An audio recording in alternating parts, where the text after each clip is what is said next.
This is Killer Innovations, a show about ideas, creativity, and how you can innovate. Welcome to the Innovator's Garage, where you learn to create your next game-changing killer innovation.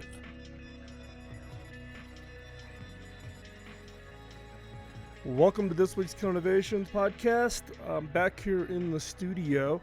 I was recently in D.C. meeting with some agencies in the U.S. government. This is all around this big push for innovation that's happening in the U.S. government. Now, these agencies had asked for these meetings for me to come in and discuss how they should think about innovation in their respective areas. It just seems like every agency is under pressure to get some innovations underway, and let me tell you, there is a lot going on. The Beltway bandits are what we call the Beltway bandits, and these are all the consultants that are based in Washington, D.C. These bandits are throwing the word innovation around in every one of their proposals in hopes of catching the eye of the person who will award the contract. Now, the politicians are driving this as they have the belief that innovation will solve all of their problems. A better idea, a more creative approach, all the wrongs will be right. Now, as part of my research, I was looking around to see what others had written about this politicization of innovation. And I came across an article in the Forbes of India back in March 16th, which was written by Sujat Das. And it's an article where he talks more on the global scale of this politicalization of innovation. Now, he's made some good points, but ones that I don't agree with. One of the points he makes is about the vagueness of these programs or projects. Now, the description of innovation used by most people, not just politicians, is way too vague.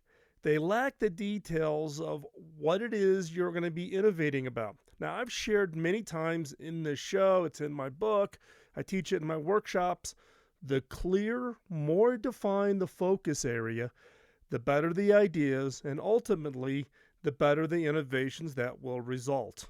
Now, this sounds counterintuitive, but the tighter and more crystal clear you are on the focus areas that you want to innovate on, the better the ideas, the quantity of the ideas also increases, but most importantly, the quality of the ideas.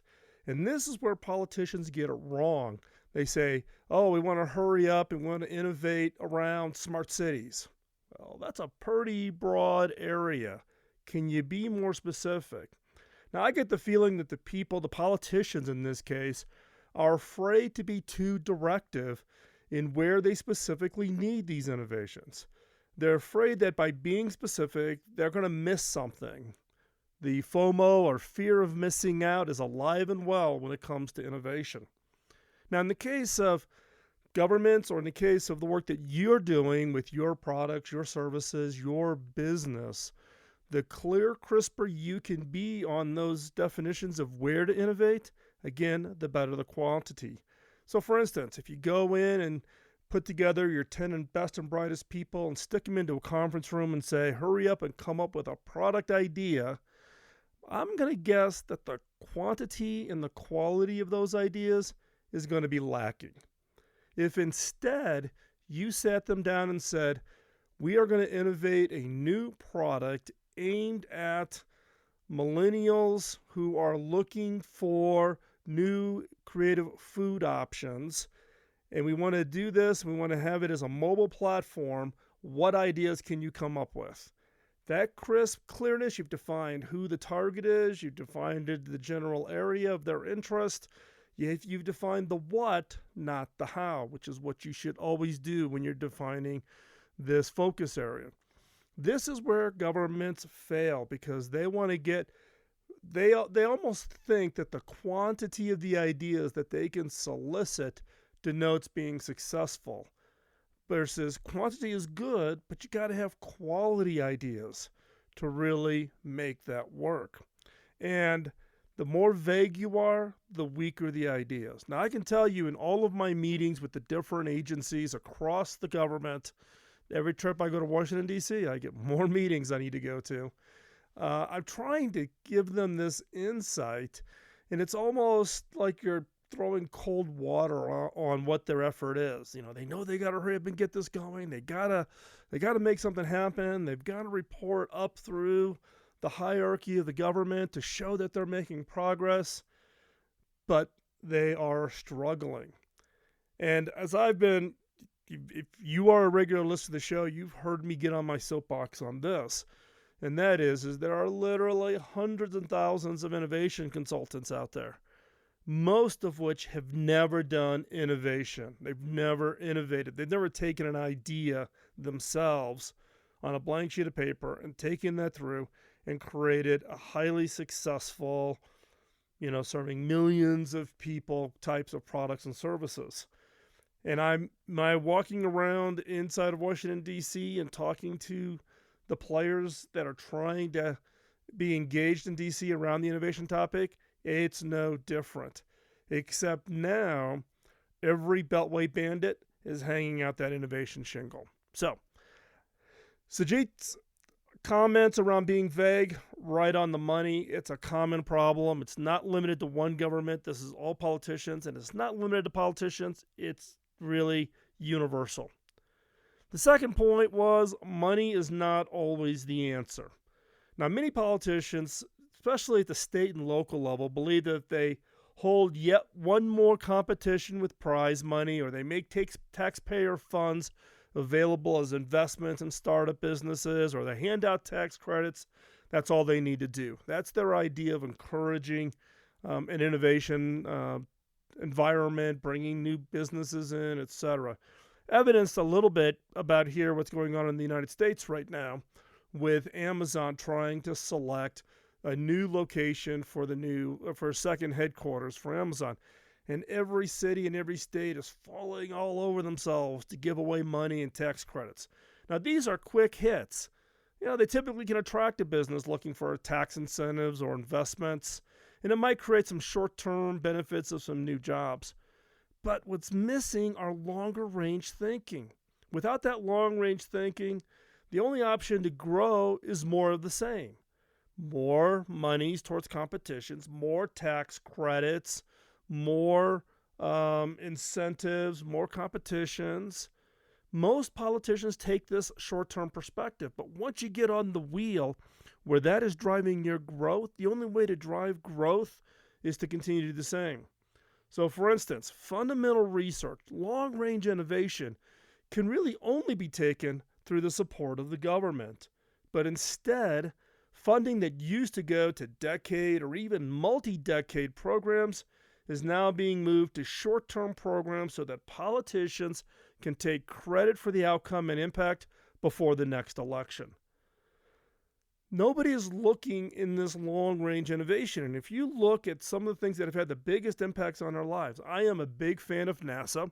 I've done a bunch of shows and I've written a bunch of blog posts on this. So you go over and check it out.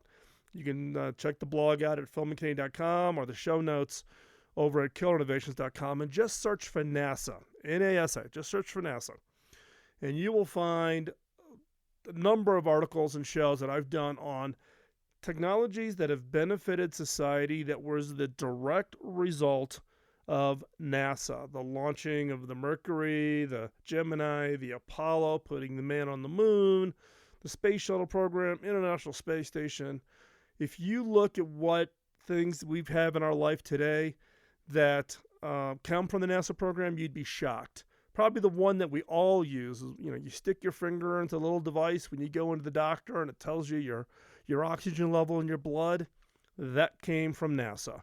They developed that in order to keep track of the astronauts in space so they could tell if they were getting enough oxygen, etc. And now we get the benefit of that. Every time we go to the doctor, or if you or a loved one has a heart condition, sticking your finger into that device and telling you the blood oxygen level. Those kinds of things sometimes take decades, and there's no immediate financial return. That is the role of governments. Money's not always the answer. Money's necessary, but don't use money to entice quick innovations. Make the long-term bet. If you take a look at the level of funding for long-range research, and I'm just going to take a look at the U.S. spend, because that's the one I am most familiar with. It's been declining for quite some time, and it continues to go down. We are starving long-range innovations in order to get short-term political benefits. The ability to say, I was a politician, and I started this program, and now we've created 500 jobs because we were able to hand out a tax incentive or something. Stop looking at it from the short-term perspective and get back to let's taking advantage of these long-term benefits, because in many cases, only the government can do that. So, we've just covered a couple of the points. We're going to talk about this for the rest of the show, so don't go anywhere. We're talking about political innovations. How should politicians think about innovation? And we're going to be right back after this short break.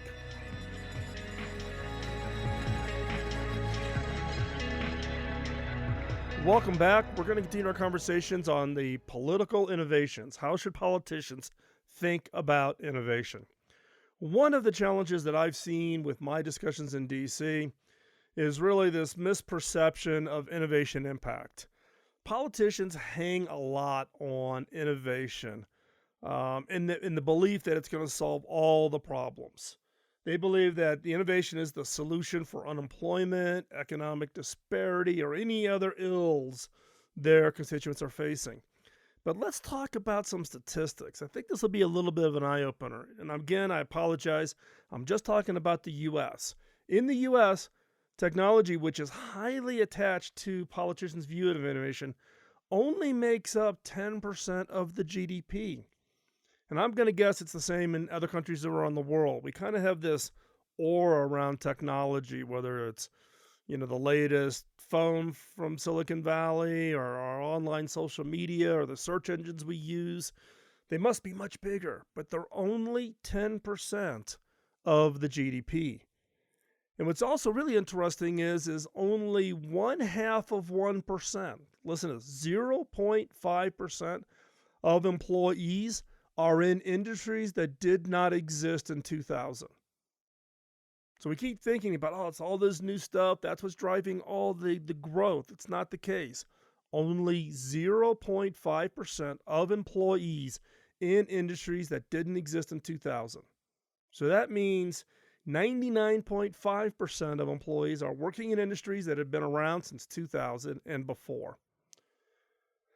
Now, it's interesting that, people think, okay, that's an anomaly. We got people scattered all over the United States, etc. Here's the counter statistic to that. Only 1.8% of employees in Silicon Valley work in these new industries. That's right. Only 1.8% of employees, even in Silicon Valley, work in new industries. So we got to be careful of a bias here where we see the press, we hear all the news, we want to rush to be part of the new thing. We think that's where the growth opportunity is. Not the case. And this also gets into the fact that when people think innovation, they sometimes translate it to technology. Innovation applies to all industries, all segments, all jobs, all opportunities. There's nothing that cannot be innovated. For instance, manufacturing comprises 25% of all employment in the U.S., and in other parts of the world, it's actually much larger. Yet we invest little in the form of innovation funding to this sector. Now, there's anomalies to this.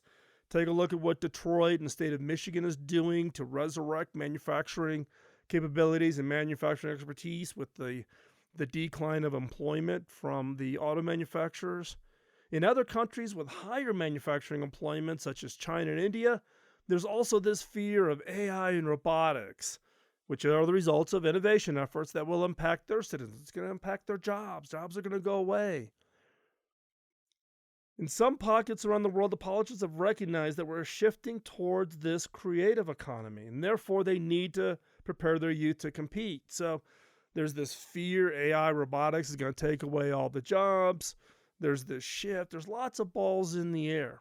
And yes, it's the right thing for politicians to think about and be aware of, but keep your thinking balanced. Don't become biased and enamored that everything in Silicon Valley is the magic.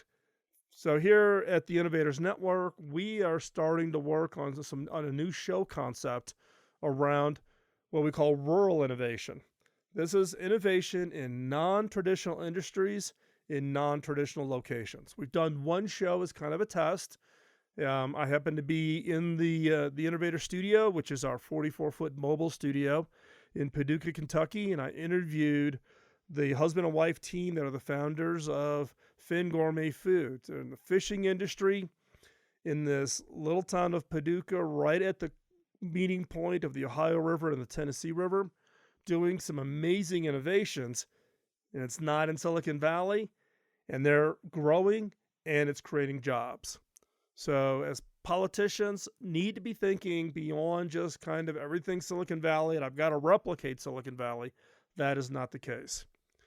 Now, this also somewhat extends into another point, which is around innovation and inequality. Many will make the pronouncement that innovation increases inequality, the thinking that new innovations will bypass developing countries and communities. Now, I have a slightly different opinion. Let's take wireless. Now, I've been in this industry since 1984, and 1984 was the start of the wireless industry in Chicago. Now, today, wireless is nearly universally ubiquitous around all the world. It has leveled the playing field pretty much everywhere. Even in Rwanda, where I have investments in entrepreneurs in Africa who are starting businesses and creating jobs there. Now, when we started in Rwanda, particularly where we were at, there was zero broadband. Now, through a friend of mine, Vanu Bose, who's unfortunately recently passed away, Vanu's work in software-defined radio brought broadband to Rwanda, and specifically brought broadband to the fish farms where I'm an investor. But since that time, it has spread quickly. Now, this is an interesting challenge, though, in the fact that, yes, innovation or the future is not universally distributed at the start, but it does spread quickly. Some will raise the role of innovation in future employment, such as I said before, robots and AI will increase unemployment. Go back and look at the headlines in the late 1960s, where it predicted that computers would result in 50% of population being unemployed. Yes, the headline in major newspapers in the United States in the 1960s was telling us that computers were going to put 50% of the people out of work, and that we would have rampant unemployment. Did that happen? No, it never happened. Be careful of building trade barriers to block innovations or to protect innovations. Some people are doing this. They're talking about restricting robots or restricting the AI. Yes, there should be concern about centralization of innovation in the hands of a few companies. We've seen lots of press recently on certain companies being called out because of their dominant power or dominant misuse of their products and services. But innovation is a global phenomena. Go take a look at the inventors on some of the most valuable patents, and just the names will give you evidence of the global nature of these ideas. And this is key. Innovation is global. As I've said many times, innovation's a team sport. It is a global activity. The big multinationals, whether you're talking about IBM, or you're talking about HP, or you're talking about Google, or you're talking about Sony, or you name it, British Telecom, it's a global play. The boundaries of innovation do not stop at the boundaries of countries. Politicians need to be thinking differently, but we do need to talk about innovation and inequality and what role innovation can do to fix that. So don't go anywhere. We're going to continue this conversation. We'll be right back after this quick break.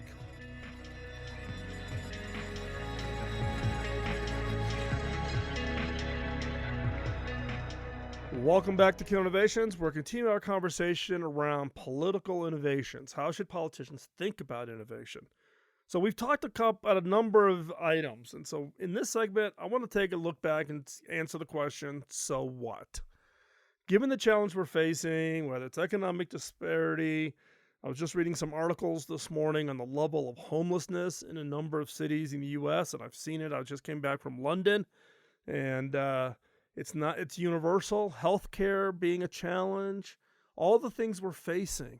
It could get really depressing. We could be in kind of a doom and gloom. The makers should look towards innovation. They should look towards innovators to solve the problems. History says that when you enable and empower and support innovators, we can solve some of our biggest problems. With the polio vaccine, the invention of penicillin, organ transplants, you name it, right? It was from a challenge that innovators were put out there to go solve those problems, and we can solve the major issues. If you look even at what's happening now with the eradication of smallpox and the work towards reduction of malaria in developing countries, if we let the innovators do what they do best, we can solve whatever problems we face. But policymakers need to look at it differently than they have in the past. First up is they need to focus the search for innovations. It's not just about innovation as a term, as a buzzword. You throw it around, you put it on a slide, and you've solved the issues. Innovation only has impact when an idea is translated and made real. They need to focus the search for innovations. They need to do it by defining the area of innovation. Policymakers will generate better ideas that can be actionable to solve the problems if they define the problems. I sometimes get the feeling that politicians don't want to define the problem. They don't want to highlight the problem. But by defining and highlighting the problem, that is when the innovators can do their best work. And one way to drive that I would encourage politicians to think about is crowdsourcing ideas. Now, there's a lot of crowdsourcing platforms out there that deal with innovation. We've talked about a number of them here on the show. I'll put some links up in the show notes if you're interested in looking at those crowdsourcing platforms. But invite others to contribute the ideas. If you have well-defined the area of innovation, we're going to go solve X to this segment of the population to address Y problem, define that, and then open it up to allow people to contribute. Oh yeah, you might do a little award thing, maybe give a little bit of money, maybe you fund a researcher's area of interest as a result of them coming up with a solution to that kind of a problem. But crowdsourcing an idea can really open up and get ideas from areas of the population that you just never would have considered. As I mentioned in the last segment here at the Innovators Network, we are working on identifying and highlighting and giving those innovators who are not in Silicon Valley and who are not in the major hubs some spotlight. Give them a little bit of, give them their 5 minutes of fame. I've just been amazed running in and talking to these people and driving around and seeing what's going on throughout the country. In fact, I'm getting ready to head out here in another 4 days into the Innovator Studio, our mobile studio, to go see and find other innovators who are doing really interesting things that are not in the major hubs. Those are the people we should all tap into to solve our problems, whether it's a business problem or whether it's a societal issue. So again, focus the search and look at crowdsourcing. The third thing that I would encourage politicians to look at is learn to experiment and test. Right? And then as part of that, get comfortable with failure. Politicians do not like failure of any kind. Right? Most CEOs don't like failure of any kind, but politicians especially. Because what happens if there's a failure? If there's a failure, there's, congressional committee meetings up on Capitol Hill. Somebody is brought before the committee and set in front of a table, surrounded by 100 reporters and journalists snapping their pictures. And then, each side of the political party scoring points by seeing who could ask the toughest question or the most embarrassing question. We have to get comfortable with failure. That is one of the things that's unique about Silicon Valley. If you did a startup and you had it fail, it actually, in some cases, gets earned as a badge of honor, and VCs will give you money for your next idea. Why? Because they know that the heartache of losing an idea, having a company not work, you will do everything in your power to never have that experience again. And so think about that from the standpoint of politicians. We have to get comfortable with letting people try, experiment, have failures, and don't expect a big bang, right? You can't hit grand slam home runs all the time. A couple of singles, a couple doubles, a couple triples, all will get you and eventually allow you to put points up on the scoreboard. Another area is do not ignore the long-range research. We need more funding, and all governments should be looking towards long-range research. That's what leads to the innovations that we enjoy today. Now, had a politician been looking to get reelected back when we did the investment in the internet was a multi-decade investment. If a politician today was back then looking to make that kind of a bet, do you think it would have gotten funded? No, because they wouldn't have gotten credit for it. It wouldn't have helped them get reelected, right?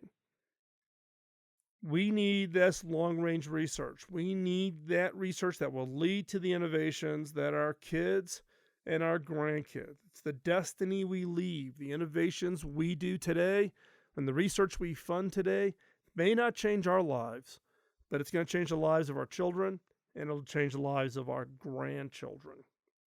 So again, the advice that I would give to a politician: 1, focus the search for innovations. Define the problem space.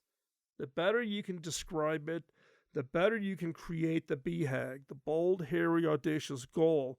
That is the rallying cry for innovators. We need another John F. Kennedy kind of BHAG, where his BHAG was to put the men on the moon. What is our BHAG today to solve the challenges we are facing today? 2, don't be afraid of crowdsourcing ideas. Just don't think that people have to have a PhD or live in Silicon Valley and those are the only ones you should be listening to. We have great innovators around the world who can contribute those ideas. Learn to experiment and test. Do not be afraid of failure, and don't expect the big bang. And then lastly, again, is look at investing that for those long-range innovations, that long-range research. That investment we make today in those long-range research programs will benefit our kids and our grandkids. And sad to say, we are letting our innovation funnel dry up, and our kids and grandkids will suffer as a result.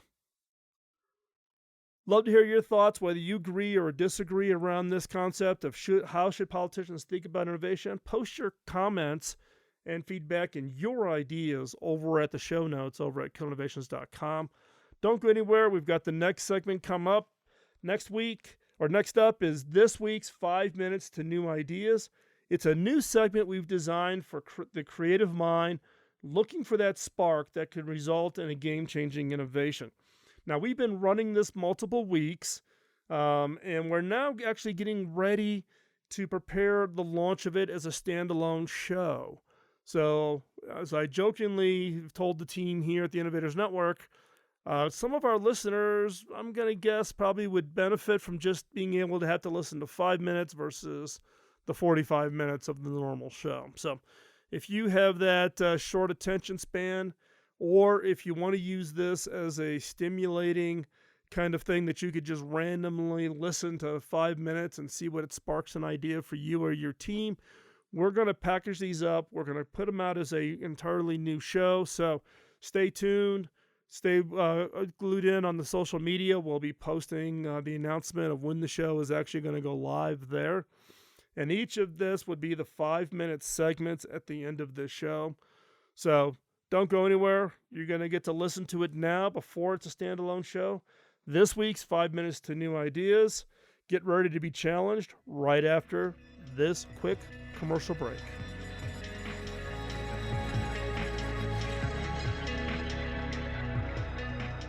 This segment of the show is what I call 5 minutes to new ideas, designed for the creative mind looking for that next great idea. Each episode will challenge you to think differently about yourself, your business, and your product and services by asking unique, funny, and sometimes crazy questions. These questions are designed to force you to look beyond the obvious and to uncover ideas and opportunities you never before considered. So get out your notebook and be ready to uncover that game-changing idea. Here is 5 minutes to new ideas.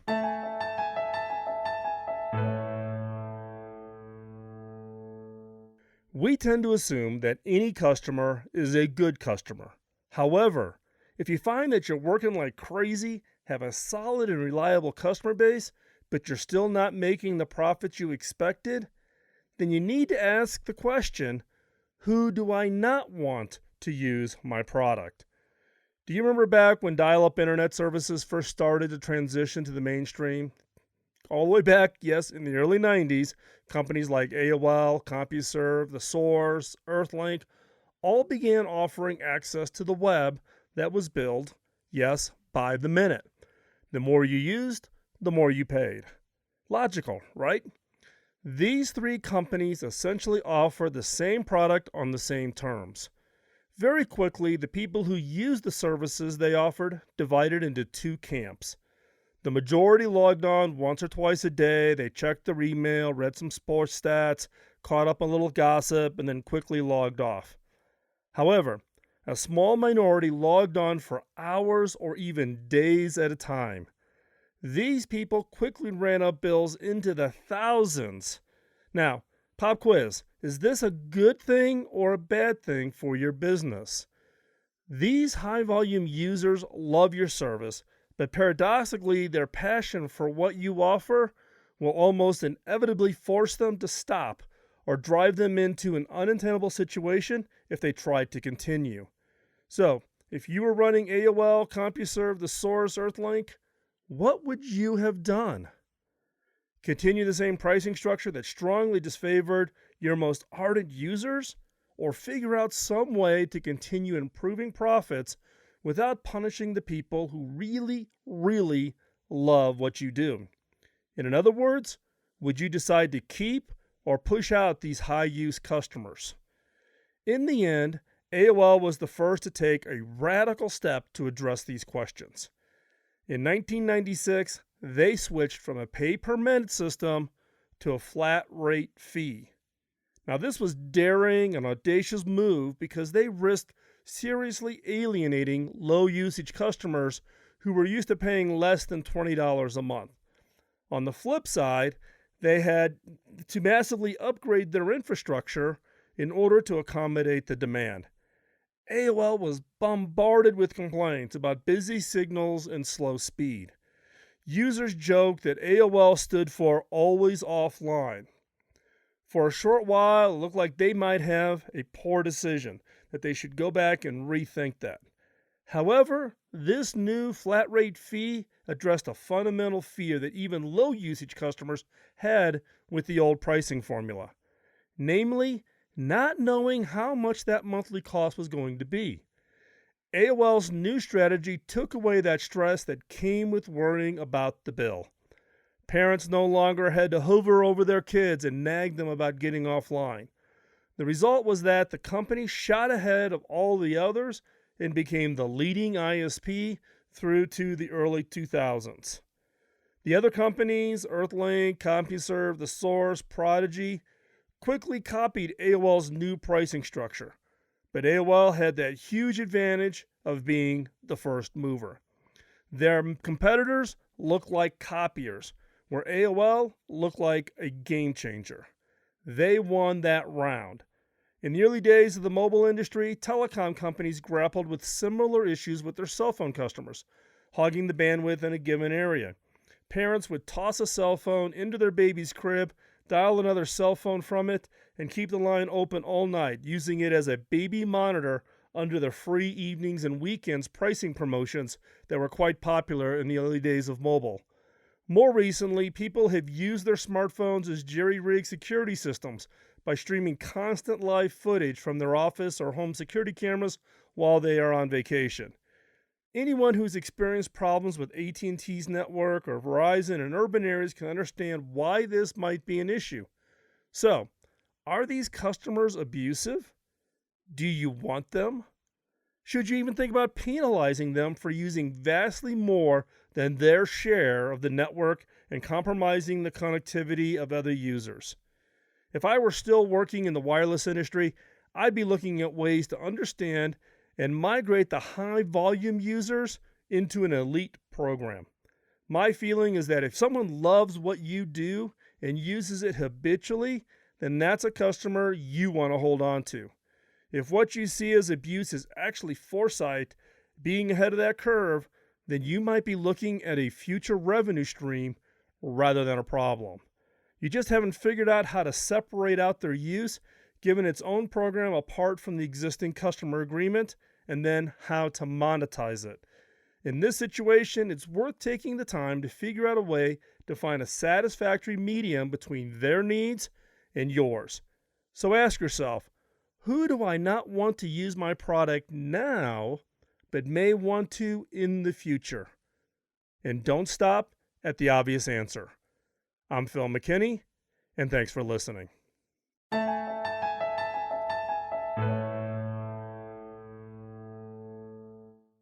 Thanks for taking the time out of your busy schedule to join in.